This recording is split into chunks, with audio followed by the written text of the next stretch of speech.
Игор Тиаго счупи рекорд във Висшата лига. Бразилецът, който доскоро играеше в нашото първенство за Лудогорец и дори има български паспорт, вече има 16 гола във Висшата лига този сезон. До сега никой бразилец не беше вкарвал 16 гола.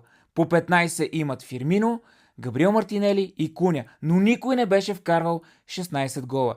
Ето, че Игор Тиаго го направи, а до края на първенството има още доста време. Така че със сигурност ще вкара още. И си мисля, даже не си мисля, вече съм убеден, че ако е здрав, Игор Тиаго ще играе на световното първенство. Ето какво прави българската първа лига. Играеш за Лудогорец там, вкарваш голове, осигуряваш си трансфер с чужбина, отиваш първо в Белгия, после във Висшата лига и чупиш рекорди. Браво на Игор Тиаго. Честно казано, му се кефя много.